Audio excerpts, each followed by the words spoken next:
여러분 반갑습니다.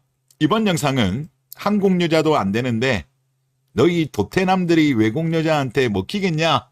한국 여자들이 이런 이야기를 많이 하죠. 국제결혼이 요즘 완전히 발작 버튼이 되었는데 그 영상에 달렸던 댓글 리뷰를 해보도록 하겠습니다. 국제결혼을 했습니다. 18세 여성이랑. 오, 부럽습니다. 주변에서 아직도 극도로 반대가 많은데 밀고 나가 보려고요. 잘 하셨습니다. 다른 사람들 의견 너무 참고하지 마세요. 이거를 만약에 객관적인 자료라든가 이런 거를 정말 많이 보고 한 사람들이면 모르겠습니다만은 우리나라 대부분의 국민들이 국제결혼과 관련되어서 부정적인 인식을 가지고 있는 건 미디어가 선동을 한 거예요. 특히 여성 작가들이 선동을 한 거기 때문에 객관적인 통계 자료로 봤을 때 더군다나 대한민국 남자를 싫어하는 여가부 자료를 봐도 훨씬 뭡니까? 결혼 만족도가 높아요. 삶의 만족도, 배우자의 만족도도 높고, 그리고 통계청에서 나오는 이혼과 관련된 자료를 보더라도 국제결혼이 훨씬 이혼율이 낮습니다. 오히려 한국 남자와 한국 여자가 결혼하는 게 이혼이 더 많습니다. 그래서 그런 거 너무 신경 쓰실 필요가 없고, 또 이제 그런 것도 있을 거예요. 아무래도 우리나라 옛말에 그런 말이 있잖아요. 사돈이 땅을 사면 배가 아파한다. 더군다나 18세 여성이랑 결혼했다 보니까 괜히 부러운데 배가 아파서 그러는 것도 없지 않을까, 그런 생각이 많이 듭니다. 아무래도 어린 여성과 결혼을 하셨기 때문에 처음에는 아무래도 좀 힘든 부분도 있을 거예요. 문화 차이라든가 이런 등등등 어려움이 있을 거지만 사랑을 듬뿍 주시면, 또 시간이 지나면 또 대한민국에 만약에 오신 케이스면 충분히 적응할 겁니다. 그리고 시간이 지나면 그 반대했던 분들도 결국은 배 아파하지 않을까, 그런 생각이 많이 듭니다. 다음 댓글을 보겠습니다. 국제결혼 업체를 통해서 한 한배 부부입니다. 1년 3개월 차. 지금은 와이프가 알바를 갔고 저는 집에서 빨래하고 설거지하고 집 정리하고 쉬고 있어요. 케바케긴 하지만 국제결혼이 답입니다. 저는 43살, 와이프는 29살. 여러 가지가 있겠지만 한국 연애하는 거 반만 해도 너무 사랑을 받습니다. 비교 불가인 듯합니다. 라고 하셨어요. 한국 여자들은요, 황금알을 낳는 거위의 배를 가는 거예요. 한국 여자의 성질머리 나쁘죠. 저는 전 세계 1등이라고 봅니다.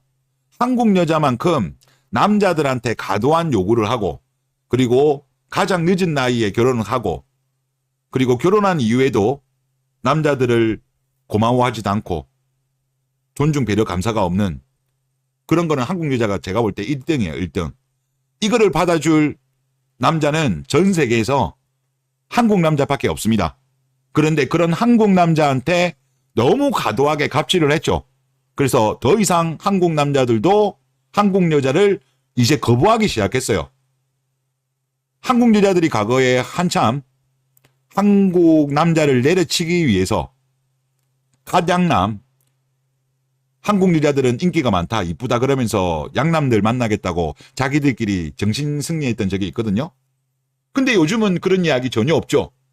그리고 실제 결혼을 했다고 하더라도 이혼한 게 통계적으로 보더라도 이혼을 많이 했어요. 그리고 유튜브들을 쭉 봐도 한국 남자와 외국 여자의 영상을 보면 그냥 꿀이 떨어져.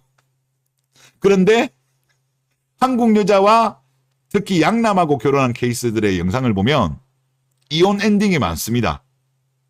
그러니까 한국 여자들은 그동안 복에 겨웠나 봐요.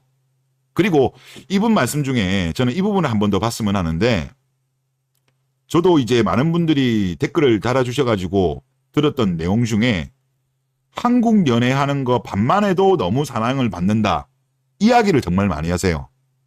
이게 거의 뭐 국적 관계없이 훨씬 쉽다, 그런 말씀들을 많이 하거든요. 그러니까 한국 여자들이 한국 남자들한테 하는 말이 이게 팩트가 아니에요. 수많은 사례를 보고 제가 여기서 소개했던 사연만 하더라도 100개 이상은 되거든요. 근데 일관되게 다들 일 말씀을 하세요. 훨씬 쉽다. 노력을 덜 해도 된다. 그렇게 해도 사랑하는 감정을 많이 받고 고마워한다. 그런 반응들입니다. 한국 여자들이 너무한 거예요. 너무한 거. 자, 그리고 다음 댓글에 보면 한국 여자의 가장 큰 문제점은 남자가 최상급 전문직이 아닌 이상 자기가 주도권을 잡고 흔들려고 끊임없이 남자를 내려치게 합니다. 안 그러는 여자도 있겠지만 많은 여자들이 그럽니다. 그래서 한국 여자를 만나보면 내가 병신인가? 내가 모자른 사람인가?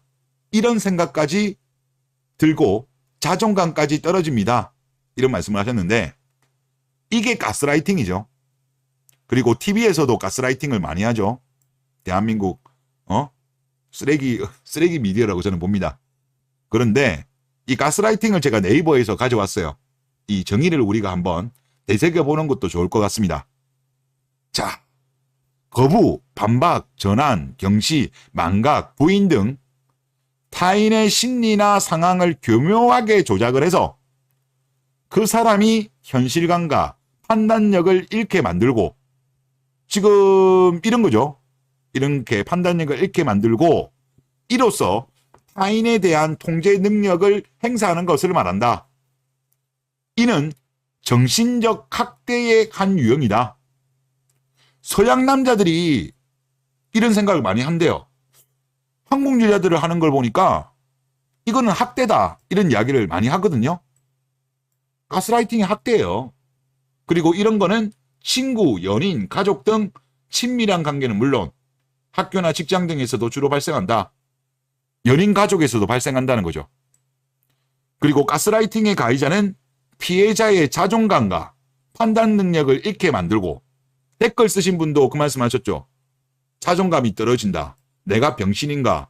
내가 모자란 사람인가? 이런 생각이 든다. 이게 가스라이팅을 함으로써 발생하는 후유증인 거죠. 그리고 이러한 과정에서 사회적으로 고립이 되고 정신력이 약해진 피해자는 오히려 가해자에게 더욱 의존하게 되고 특히 가해자는 피해자를 위한다는 명목으로 우리나라 여자들이 요거 말을 많이 하죠. 이렇게 하면서 가스라이팅을 진행하기 때문에 피해자의 대부분은 자신이 가스라이팅을 당하고 있다는 사실을 인지하지 못한다. 우리나라의 많은 퐁퐁이 형들이 본인 스스로가 가스라이팅 당하고 있는 것을 모르는 사람들이 너무 많아요. 이제 대표적으로 이런 거죠. 독박육아, 시월드, 경력 단절 등 이런 이야기를 많이 하잖아요. 이거 말도 안 되는 소리예요. 말도 안 되는 소리. 응? 그리고 저는 특히 경력 단절 관련해서 좀 한번 이야기를 하면 우리가 코로나를 지난 이후로 재택근무를 함에도 큰 문제가 없다는 것을 우리가 확인을 했어요. 그래서 실제로 여러분들 뭐 작코리아, 인크루트 이런 데 보면 재택근무 가능하다라는 이런 일자리들, 채용 공고들 엄청나게 많이 올라옵니다. 꼭 그게 아니라고 하더라도 뭐 요즘 PC만 있으면 할 수 있는 일이 무진장 많아요. 디지털 노마드도 많고요. 그래서 경력 단절 정말 예를 들어서 그 어떤 여자가 경력이 예를 들어서 진짜 전문직급이면 내가 말은 안 하겠습니다만은 우리나라 대부분 여자들이 그 정도인 스펙이 아닌 여자들도 경력 단절 그러잖아요. 저는 제가 볼 때 의지가 없는 거야. 의지만 가지면 집에서도 할 수 있는 일이 얼마나 많은데요. 하다못해 유튜브를 해도 되고 아니면 뭐 블로그 뭐 알바를 해도 되고 뭐 요즘 제가 알고 있기로는 이제 콜센터 같은 경우도 이제 보면 재택으로도 많이 돌리고 있나 봐요.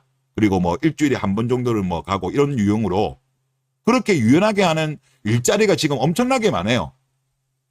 그런데 보면은 경력 단절 이야기하는 거는 그냥 핑계거리다. 저는 그렇게 봅니다. 그러니까 여러분들 제발 대한민국 남자분들 가스라이팅에 좀 당하지 말아 주셨으면 좋겠다. 그 말씀을 드리겠고요. 다음 댓글을 보겠습니다. 남자 조카애한테 러시아, 우크라이나 여성을 추천하고 영어 공부 좀 하라고 하는데 그 나라 여성들도 한국어 공부한다고 얘기를 합니다. 한국 여자하고 결혼할 바에는 비혼으로 혼자 살라고 얘기를 합니다. 라고 하셨어요. 참 잘하신 것 같아요. 잘하신 것 같고 일단 영어만 잘해도 이거는 뭐 여러분들 글로벌 언어니까 영어하면 제일 좋죠. 그리고 만약에 영어에서 플러스 알파를 한다? 물론 이거는 이제 만약에 선호하시는 나라가 딱 특정이 되면 뭐 예를 들어서 나는 일본 여자가 좋다면 일본 같은 경우는 일본만 쓰니까 일본어 하면 될 거고, 그리고 이제 우리가 뭐 좀 시야를 넓힌다고 한다면 러시아어 같은 경우가 선택 범위가 좀 넓더라고요. 우리가 지금 제가 지금 가져온 자료가 뭐냐 하면 그 언어별로 사용하는 그 인구수입니다. 중국어 같은 경우는 39개국에서 쓴다네요. 중국어를 이렇게 많이 쓰나? 근데 하여튼 13억을 쓰고 있다는데 뭐 이거는 제가 봤을 때 별로 배울 필요가 없는 것 같고, 스페인어가 두 번째로 제일 많이 써요. 상당히 많이 쓰고 있습니다. 4억 6천만 명이 쓰고 있어요. 근데 이제 스페인어를 쓰는 나라들이 보통 이제 남미 쪽이 많잖아요. 그러다 보니까 우리나라랑은 너무 거리가 멀어. 그래서 제가 볼 때는 이쪽도 아닌 것 같고, 힌두어는 인도고, 아랍어, 벵고러, 방글라데시 이쪽인데 이거는 그냥 인구가 많은 거고, 포르투갈어도 2억 2천인데 포르투갈어가 아마 브라질이 포르투갈어를 쓰고 있거든요. 남미 중에서. 아마 그래서 그런 것 같고, 러시아가 19개국 1억 5,400이 러시아어를 씁니다. 그래서 제가 볼 때는 만약에 영어 플러스 알파를 한다면 뭐 러시아어나 일본어나 뭐 베트남어나 이런 언어를 좀 배우면 좋지 않을까, 그런 생각이 좀 많이 들어요. 그러니까 만날 수 있는 폭이 넓은 거죠. 선택의 폭이. 그리고 영어야 어차피 워낙 많이 쓰는 거니까 일단 빼더라도 러시아어를 말씀하셔가지고 제가 한번 보니까 러시아어를 사용하는 국가가 당연히 러시아, 벨라루스, 우크라이나, 몰도바, 카자흐스탄, 우즈베키스탄, 키르기스탄, 타즈키스탄, 투르크메니스탄, 조지아. 조지아도 쓰네요. 그리고 아자르바이젠. 이것도 저는 제가 알고 있기로는 터키 근처인데 하여튼 러시아어 쓰네요. 그리고 아르메니아, 에스토니아, 라트비아, 리투아니아. 러시아를 사용을 한답니다. 그리고 만약에 아시아 쪽에서 만약에 배운다고 한다면 일본어라든가 저는 베트남어가 괜찮다는 생각이 개인적으로 많이 들거든요.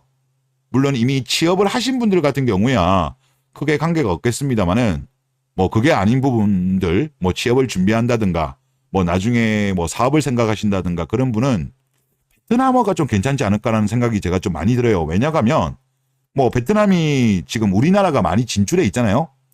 지금 최근에 우리나라가 아시아 지역에 직접 투자한 거를 보면 지금 중국 같은 경우는 과거에는 많았습니다만 계속적으로 줄어들고 있어요. 더군다나 이제 2022년도 4분기 같은 경우는 전년 동월 대비해서 증가율이 마이너스 93.7%. 투자가 급감하는 거죠. 그리고 베트남이 제일 보면 금액도 큽니다. 지금 보면 뭐 2021년도 같은 경우 2,514백만 달러 이렇게 이제 투자를 했고, 그리고 증가율 같은 경우도 지금 계속적으로 늘어나고 있어요. 그리고 싱가포르도 투자를 많이 하고 있는데 베트남하고 비슷해요. 그런데 싱가포르 쪽은 제가 볼 때는 뭐 여기는 워낙 고소득인 국가니까 조금 애매하고 이제 요거 빼면 이제 인도네시아도 보니까 베트남만큼은 아닙니다만은 우리나라 기업들이 투자를 많이 하고 있는 국가이네요. 국가다 보니까 이제 이런 거, 즉 만약에 뭐 특히 어리신 학생분들이라면 취업할 때도 도움이 되죠. 베트남어라든가 인도네시아어 같은 경우는 아마 이런 거를 하면 또 취업에도 큰 기회가 되지 않겠냐, 그런 생각이 많이 듭니다. 우리나라 기업들이 특히 베트남이 지금 제일 많이 가 있고요. 다음 댓글 읽어보겠습니다. 가스라이팅 맞습니다. 한국 남자가 외국 여자한테 안 먹힌다는 건.